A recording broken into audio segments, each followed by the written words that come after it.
Ladies and gentlemen, this is a public service announcement. For regular viewers and listeners of AWI Pod, please do not be offended, as this program contains good wrestling. It's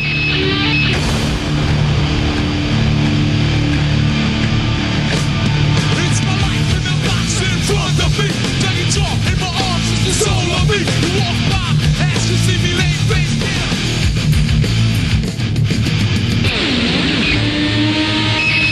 Your hands on the floor, and you're high.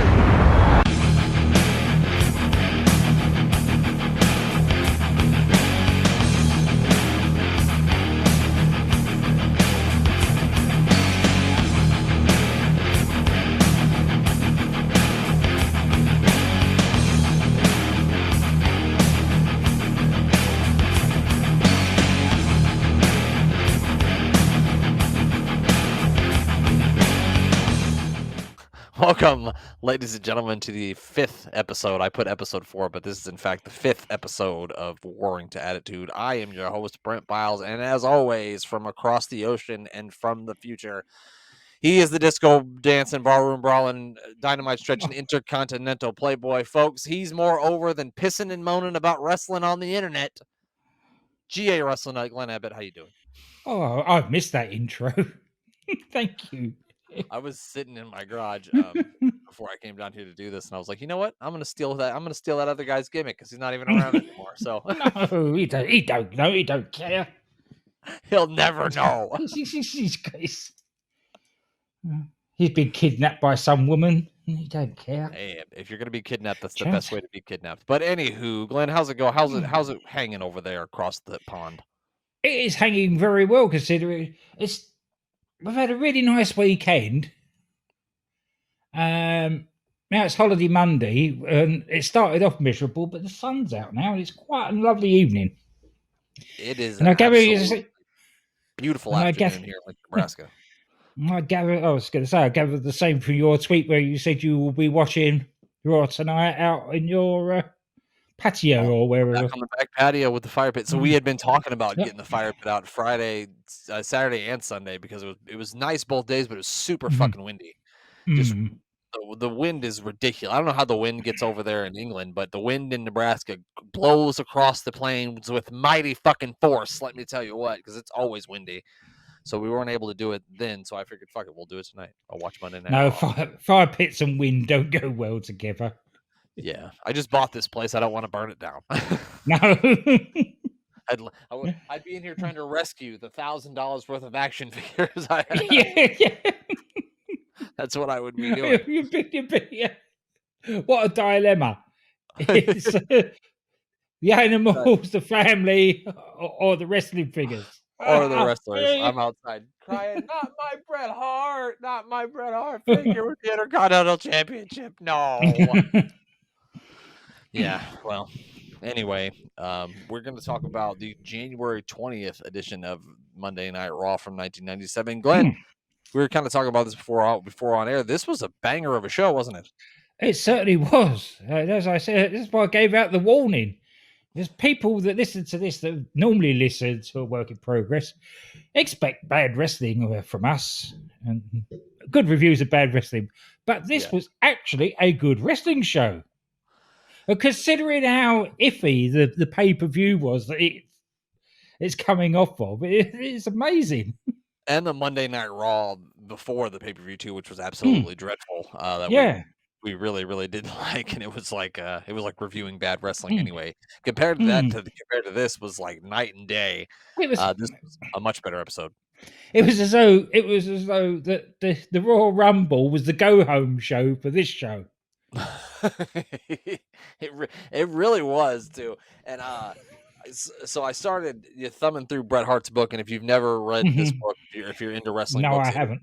I've read many wrestling books, and this is probably by far my favorite one. I've read it 2 or 3 times. It's called My Real Life in the Cartoon World of Wrestling. It's by Bret Hart.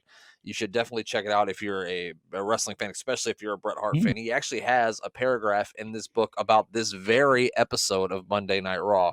And I just wanted to read one little part out of it in a meeting that he had with Vince McMahon and a big TV executive in Vince's office after the show. He said, afterwards in Vince's office, I was introduced to a bigwig from the USA cable network that carried Raw. They were both very pleased with tonight's show, and the USA rep said that it was the most exciting Raw they'd ever done. Vince gave me a proud slap on the back and said, "It's all on his account." So that's what we're going to be talking about, is one of the best shows that they think they've ever done up until that point. So just kind of wanted to I set the agree, stage. because it sort of, we go into it, but it sort of sets a tone for the rest of the year. It really does. Yeah, no, when you look It's back at it, it really, really does set the tone for the rest of the year, because it's setting up things that you're going to see into WrestleMania and past WrestleMania. So, yeah, even taking the wrestlers out of it, just what happens to Vince here. right. Yes. This is the first seeds of Mr. McMahon. It like it, and I've got it in my notes, but we'll get to it in a minute, because let's get the show underway first. Yeah, let's do that. Like I said, it's in Beaumont, Texas. It is at the Montague Center. Yeah, We're in a something new like arena that. this week, as we had been in the Knickerbocker Arena for several weeks. So, Glenn, this episode is actually live too. This is not a taped, canned episode. This is a live episode. Let's hear some information about the old Monty Center in Belmont, Texas. It is home of the Lamar University Cardinals and Lady Cardinals basketball teams. I've never ever heard of either one of that. I've never heard of Lamar University basketball. Never ever. I don't think they've ever made the tournament. I could be wrong. Place is still open to to this day with the exact same name. It hasn't changed. I couldn't find anything else on this information. Didn't have anything about big events that happened here or anything like that. I even checked Ticketmaster to see if they had any upcoming events in the arena, and I found absolutely nothing. So this was probably it. yeah, this and Lamar University basketball is the only thing going on at this arena. Yeah, the basketball was enough. When the wrestling came to town, and the janitor looked at the mess afterwards and said, "No, you ain't doing this anymore." Right? No, I'm gonna get paid enough for this. I'm gonna need at least $16 an hour to clean up this mess. But the town of Beaumont is 85 miles east of Houston. It has the population of 115,000 as of 2020, which is smaller than the place I live in, Lincoln, Nebraska. For all you people that say Nebraska's only cornfields, we're bigger than Beaumont, Texas, you sons of bitches. If you ever find yourself in Beaumont on the weekend, make sure you check out Crockett Street for dining and entertainment, or you can check out the Beaumont Botanical Gardens. That's a big word for me. It's a 10,000-foot conservatory, so you can do that if you're ever in Beaumont. I'll if you ever plan a big vacation to Beaumont, Glenn. Show kicked off with some highlights from the Royal Rumble. Go ahead. Sorry. I don't think Texas is very high on my vacation list. No, I don't see how it would be. I don't think it would be high on many people's. It certainly isn't high on mine. Certainly isn't high on mine. They kicked off with some highlights. I really liked them showing videos, but I really like the still photos. I don't know. Maybe it just brings me back to my childhood, but I thought it was really cool. They just showed the still photos. Made it feel bigger and more important. It does. It's that thing. You can see the still photos, but you don't know what went on behind the paywall actually. Right, and they heavily push. I've noticed, and they heavily push replays of pay-per-views on these things too. So they're heavily. That's why they probably didn't show it, because they're heavily pushing you to watch the pay-per-view so you can see how Stone Cold Steve Austin cheated to win the Royal Rumble. They also let us know that WWF President Gorilla Monsoon will be here to let us know what's happening with the title shot at WrestleMania 13 after what happened with Steve Austin at the Royal Rumble. And as Vince said, he's live. Yeah, they are live, ladies and gentlemen. No, but he said Gorilla Monsoon is coming in live to talk about. Oh, yeah, he was very specific about him being here live. Will be a video package of old Gorilla. So they're kind of letting us know that that Stone Cold Steve Austin's going to be taking on the Undertaker tonight, and Sid's out with a concussion from the match with Shawn Michaels. But they do make sure to let you know that he will be at his scheduled appearance on Wednesday night. They wanted to make sure that you knew that he would still be where you were going to see him out on Wednesday night. Because every time they said he was hurt, they also mentioned that he'd be at the whatever arena on Wednesday night. I love JR during this when they showed the clip where this of Shawn Michaels winning that match, and he says a pinch of poetic justice and sweet chin music. Oh yeah. Because they kind of had like a thing where Vince talked about the first part, the JR talked about the middle part, and then they had Lawler Yeah. do the end. Yeah, that was really cool. That was a pretty cool moment. And as they're talking about that, Bret Hart makes his way out of the ring, and he's got something to say, Glenn. So let's hear what Bret Hart had to say. You know, when I decided to come back to the World Wrestling Federation, you promised me that I would get an opportunity to fight for the World Wrestling Federation Championship belt. You put me in the ring with Stone Cold Steve Austin and said that if I could beat Stone Cold Steve Austin, that I would be the #1 contender for the World Wrestling Federation Championship belt. That for some stupid reason, Shawn Michaels finds himself out at ringside announcing in my World Championship match with Psycho Sid. I don't think it was any kind of a coincidence either. And cost me the World Wrestling Federation Championship belt with blatant interference. Don't worry about it, because now you can go in the Royal Rumble and you only have to fight 29 other guys, and then you'll get your opportunity for the World Wrestling Federation Championship belt. And it's very, very clear to me that I won the Royal Rumble, and I should be getting a World Wrestling Federation Championship belt. I've been screwed by Shawn Michaels, the boy toy. I've been screwed by Stone Cold Steve Austin. I've been screwed by the World Wrestling Federation. And I've been screwed by you. It doesn't look like I'm gonna get my opportunity for a shot at the World Wrestling Federation Championship belt. So I quit. The only thing, as I listen to it now, he said belt like 17 times. Yeah. If you're at home listening and you have a drink in your hand, take a drink every time Bret Hart says belt in that promo. You're going to need a few more Yeah, drinks. take a belt every time he says belt. Yeah. But it's, as we alluded to, it's great that this whole time he's talking straight at Vince. Yep. Now, this is a lot of there have been a lot of people this time, both at home and in that arena, going, "Why is he talking to the guy that does the commentary?" Right. What does he have to do with anything? Yeah, exactly. There had to be at least a couple people at home. Yeah. Bret then leaves through the crowd as Vince tries to talk him out of it. This brings Stone Cold Steve Austin out to the ring, and he's trying to talk for a little while without the microphone working, and then threatens to whoop the person's ass if they don't get him a piece of equipment that works, which was amazing. Yeah. And then he kind of ran down Bret Hart, and let's hear some of that as well. You can sit there and bellyache and complain with the best of them, son. Ever since you came back, you ain't done nothing but cry. The bottom line is, son, when the going gets tough, the hearts get going back home. Going back to Canada, son, because the only person you could possibly beat is your wrinkled up old man and his little old basement. As far as Gorilla Monsoon goes, I got a big bunch of bananas, and I can tell you where to stick each and every one of them. You want me to face the Undertaker? You can bring his dead ass out here, because I threw it over the top rope last night, and I'll do the exact same thing right now. So bring him on out. I got something for him. Yeah, we listened to those two pretty much back to back, and you tell me which one of those guys you want to cheer for. Yeah.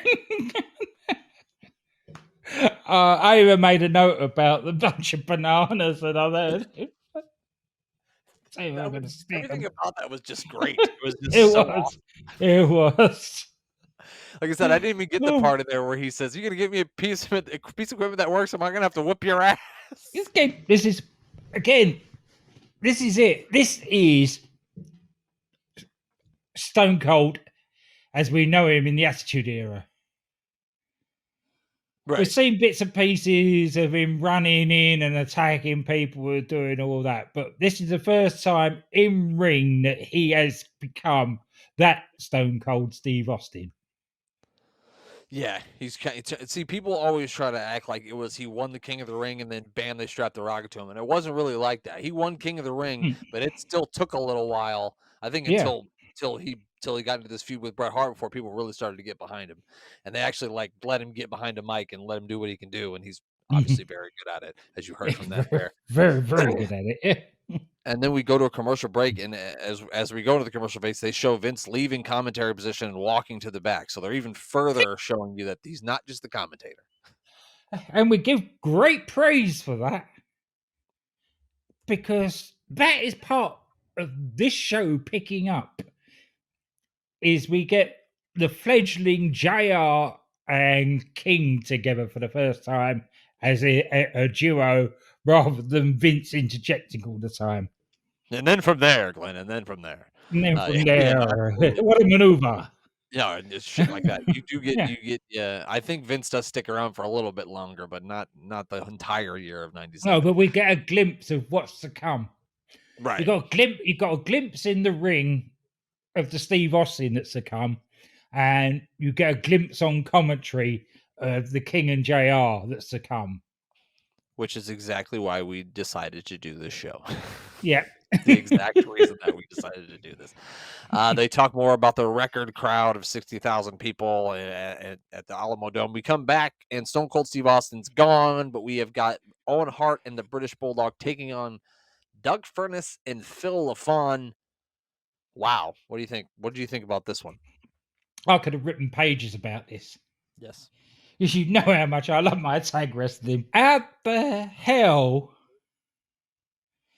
did they save this to Raw after the Royal Rumble and not have this as a Royal Rumble match?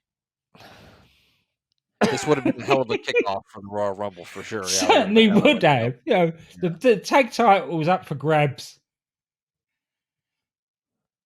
LaFon and Furnas and LaFon against Owen and the Bulldog. What a match that would have been. Give them 20 minutes at the start of the Royal Rumble.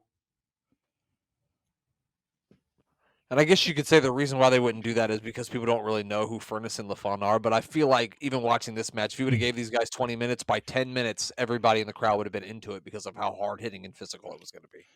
I think, a few wouldn't, but a lot of the diehard wrestling fans, the ones, basically the people that you're looking to as your core audience at that time, the ones that bought Wrestling Illustrated and all the magazines and everything, they knew who Furnas and LaFon were. They knew how big they were in Japan.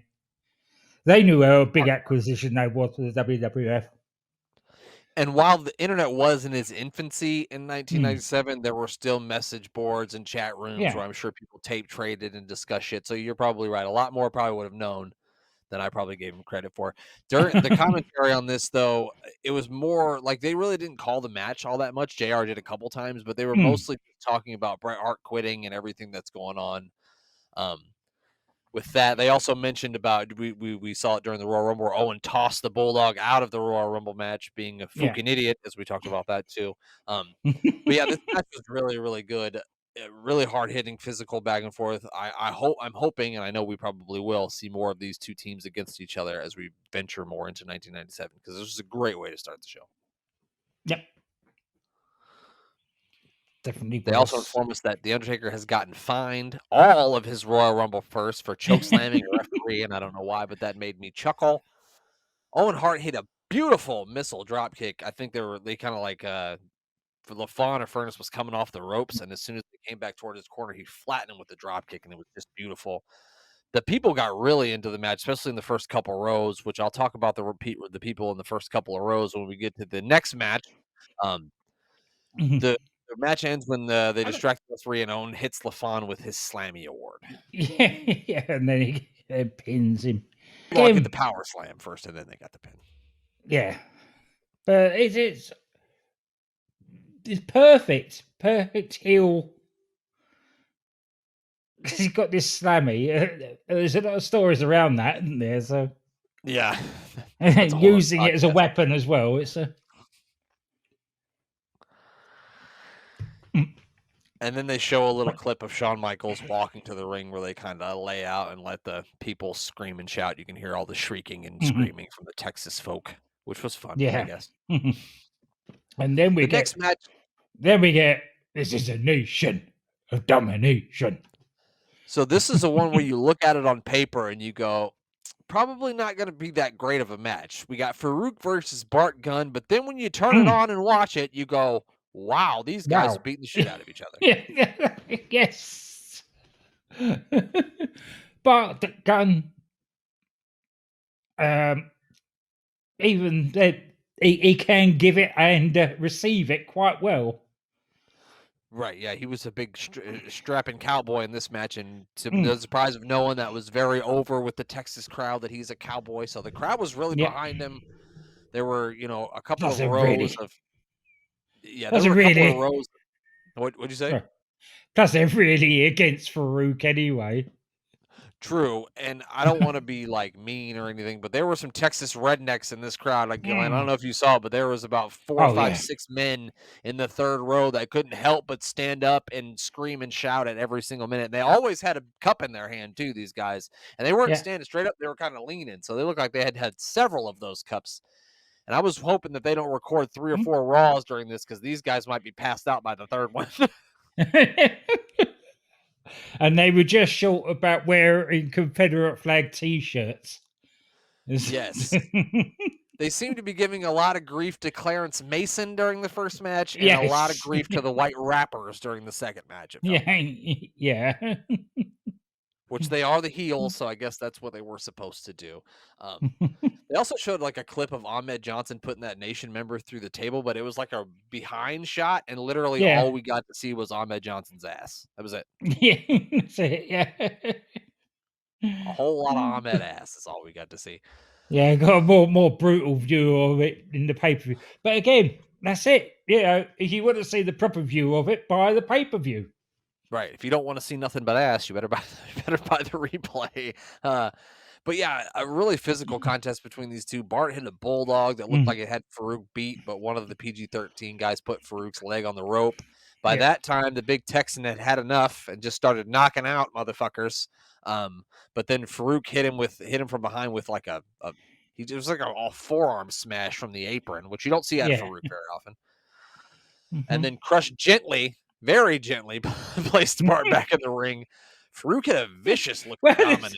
I love that because he was going to do something brutal to him, and then he looked and saw the referee just sort of standing there glaring at him. So he just sort of gently placed him back into the ring. Look, I'm just helping him. Hey, so what do you mean? I'm just a lumberjack. Yeah. But yeah, you got any other notes you wanted to talk about during this match? It was a really good one. No, my notes were it was because again, I could have written pages on it, but Farooq wins again with major interference. As one should when he has a nation. Yes, exactly. A nation of domination. They are the nation. Sorry, I was going to break into a song, but I guess I won't. Sorry, I've done that. After this match, we see Monsoon and McMahon making their way down to the ring for the major announcement on WrestleMania 13. Monsoon talks about Bret Hart quitting and that he hopes that Bret Hart hears what he has to offer. He says he isn't happy with how Austin won the Royal Rumble, but since the referee's decisions were final, he cannot change the winner. But if Austin thinks his tainted victory is going to get him a title shot at WrestleMania, he's got another thing coming. Glenn, how do you feel about them saying the referee's decisions are final in wrestling when they always show us that the referee's decision isn't final in wrestling? It's like, well, it's like anything really. In wrestling, you cut the cloth to suit your needs at the time. Right. Nothing's set in stone. Exactly.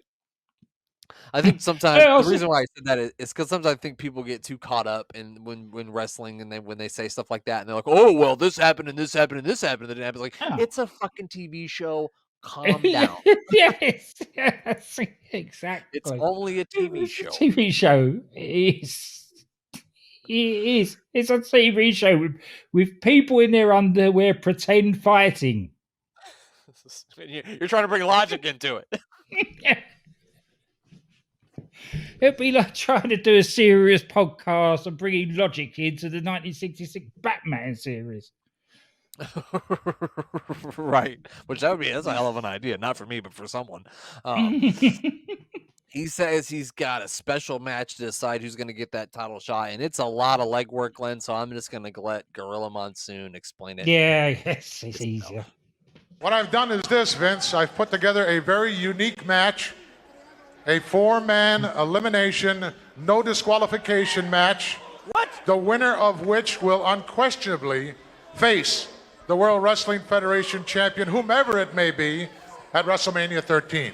And those 4 participants? Those 4 participants that I have chosen are, number 1, The Undertaker, who was illegally eliminated in the Royal Rumble by Austin.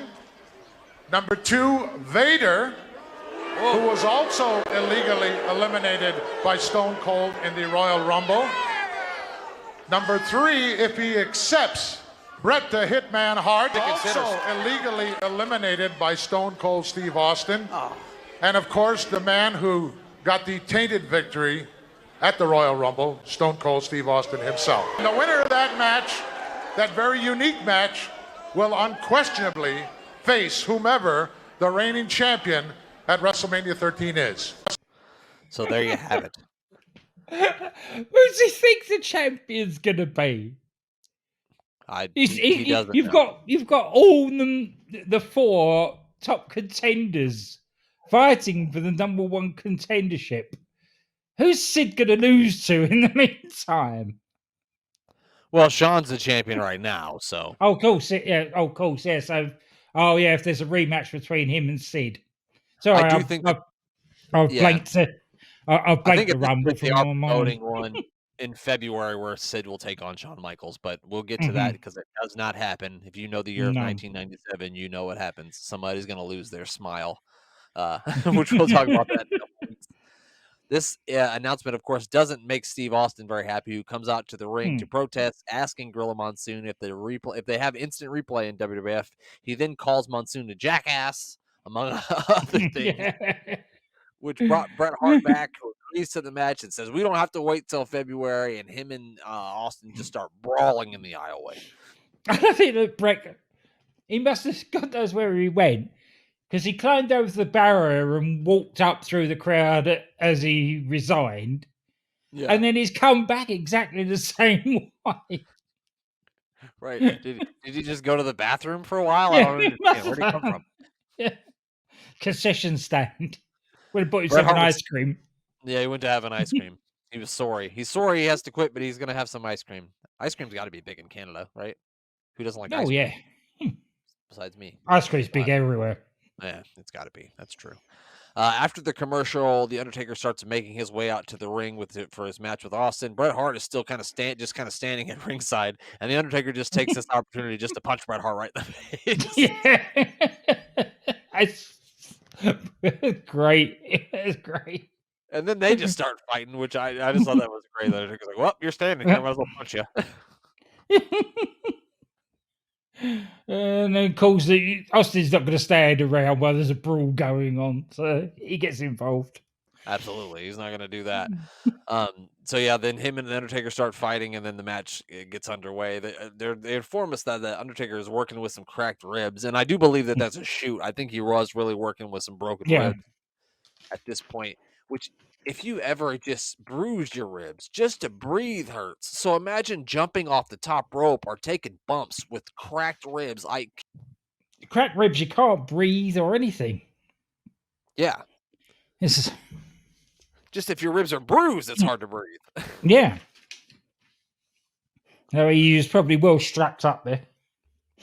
Yeah, I've heard some stories of him strapping a flap jacket onto himself and going out to the ring because he's got some broken ribs and we're in some hard times right now. And so I can't really take any fucking time off. He just, a real man's man, Mark Calloway.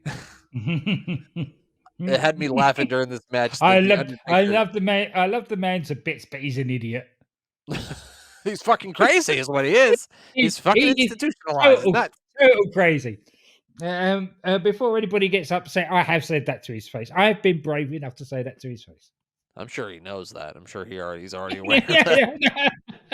I'm sure he knows. He's not surprised. He had Michelle telling him all the time. Right.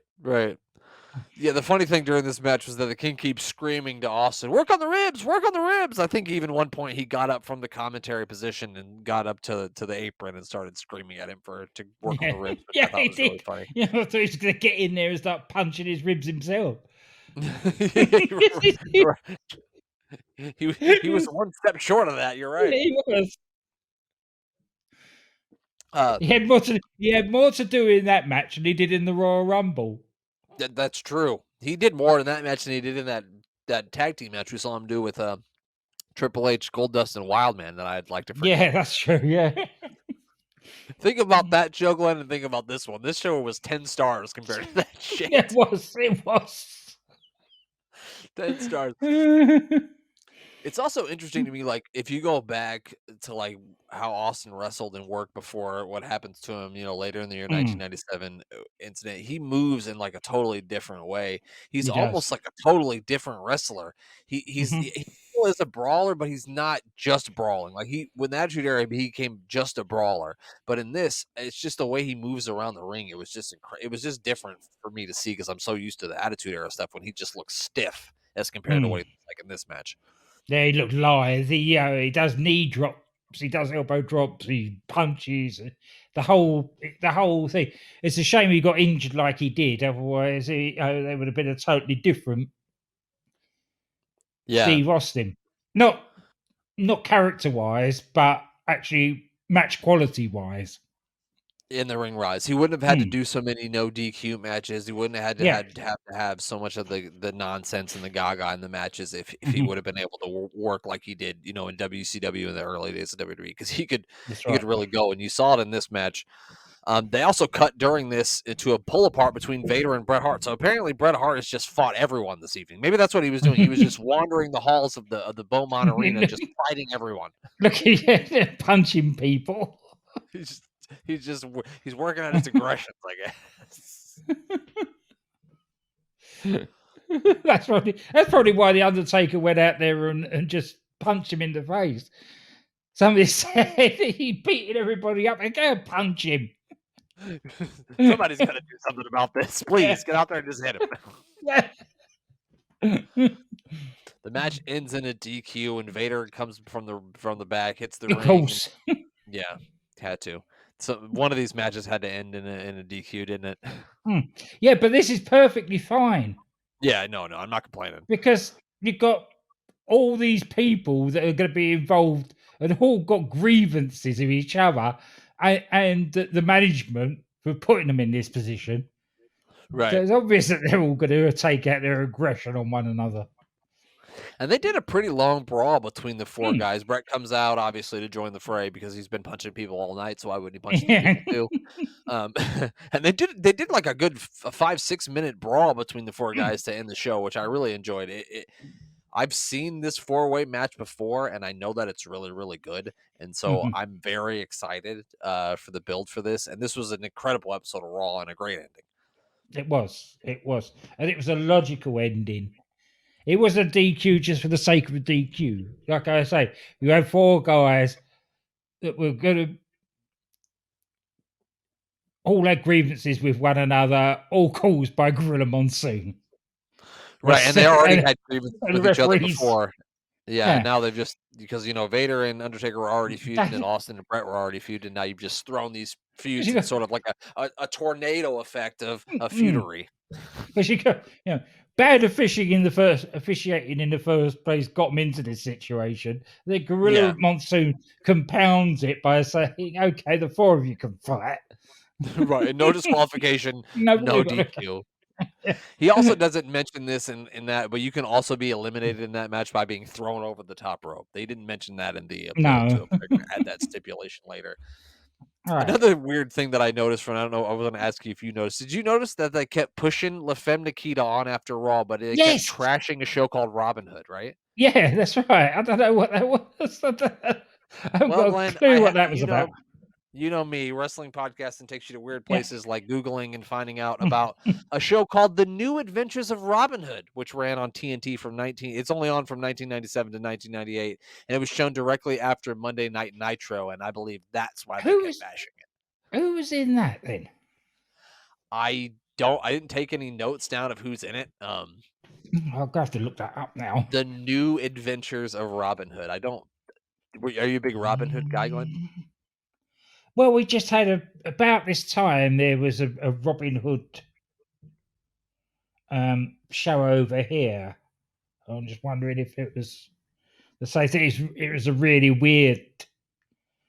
So John Bradley. It says John Bradley played Robin Hood, and I have no idea who John Bradley is. No, I haven't either.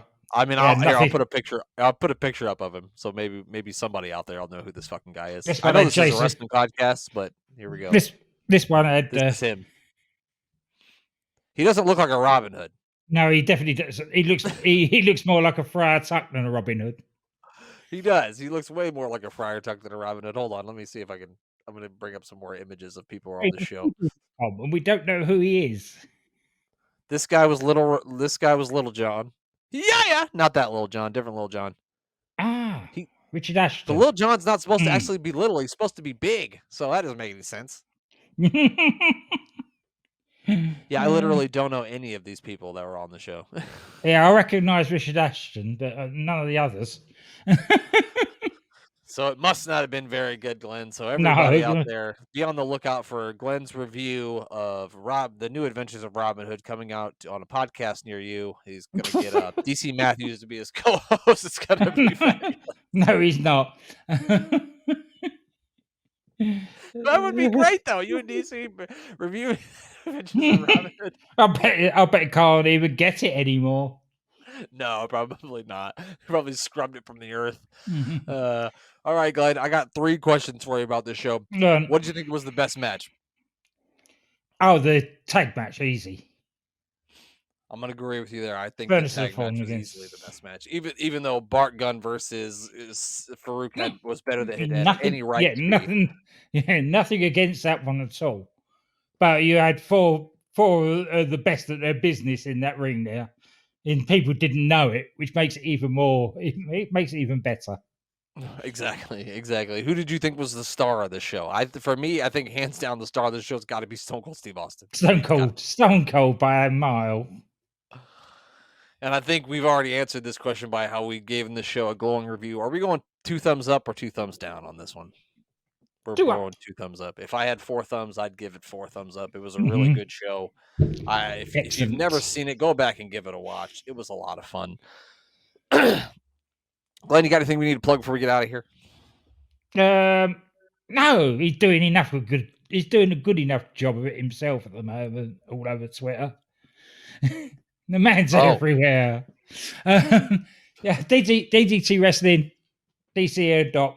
Give them a bit of love. They deserve it. And he's back with the Bang Bang podcast, the British version of A Work in Progress. Yep. His first guest is the man I was just talking about, UTT Rob, who's got more shows that he can actually remember going on at the moment. So I'm not going to plug them all. But, yeah, no, that would be a whole nother podcast. Yeah. UTT Rob's a busy guy, but I'm hoping someday soon he can find some time in his busy schedule to join us for some shenanigans too. I think that would be a lot of fun if we could talk to him.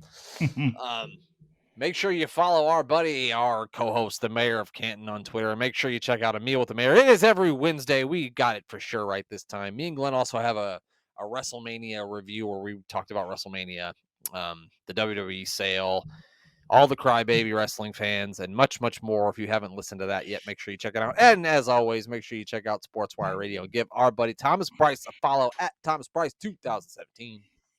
You're talking about Meal with the Mayor. It's reminded me of something. If you've got a couple of minutes each day and you have access to YouTube, check out Mike Crockett. He was the host or co-host of a wrestling podcast about nothing. Ex-referee, Well, he still says he's a referee on hiatus. But every day on YouTube, he does this day in wrestling history, and it's all about Massachusetts, New England wrestling, and it's absolutely hilarious. And it's only 5 minutes a show or something like that. Just give him a check out and give him a like, subscribe, and really funny guy. I'm trying to hope we can get him on here as well at some point. That would be great. Yeah, I follow him on Twitter. I always retweet that when I see, because he puts it on Twitter too, and it's a shorter version. I think it's only like a minute or 60 seconds, something like that. Yeah. So definitely give him a follow. That stuff always is funny. Chaotic Wrestling is what he used to work for, right?